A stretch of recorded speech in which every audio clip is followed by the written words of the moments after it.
Town হলে বিজয় মেলা শেষ হওয়ার পরে দেখুন কি অবস্থা। বিজয় মেলাটা হওয়ার কথা ছিল 17 তারিখ পর্যন্ত, কিন্তু সিন্ডিকেটের কারণে মেলাটা উচ্ছেদ করে দেওয়া হয়েছে। মেলাটা বসেছে বিজয় দিবস উপলক্ষে, কিন্তু এই মেলা বাণিজ্য মেলায় রূপান্তরিত হয়েছে। বসার কথা ছিল অল্প কিছু সংখ্যক স্টল, আর বসেছে প্রায় 100-এরও উপরে স্টল। এগুলো নিয়েই সিন্ডিকেট হয়ে মেলাটা উচ্ছেদ করে দেওয়া হয়েছে। দেখো মাহিম, কি অবস্থা দেখা যাচ্ছে। হ্যাঁ হ্যাঁ, সঠিক বলেছো। এগুলো সকাল পর্যন্ত দেখবা পরিষ্কার করে ফেলবে, আর কালকে পর্যন্ত থাকবে বলছিল মেলা, আর আজকে আসি দেখি যে শেষ। এখন শুধু খাবার দাবারের দোকান, এছাড়া আর কিছুই নেই। দেখো,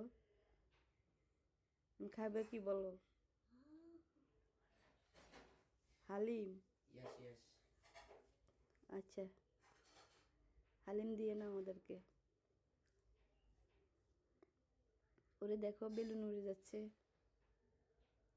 রাত্রের পরিবেশটা খুবই সুন্দর লাগে, ঠিক না? টাউন হলে লাইটিং, চারিদিকে শুধু লাইটিং। এই লাইটিংগুলো খুলবে না তো এখন, কারণ সামনে না নতুন বছর আসতেছে, সেজন্য।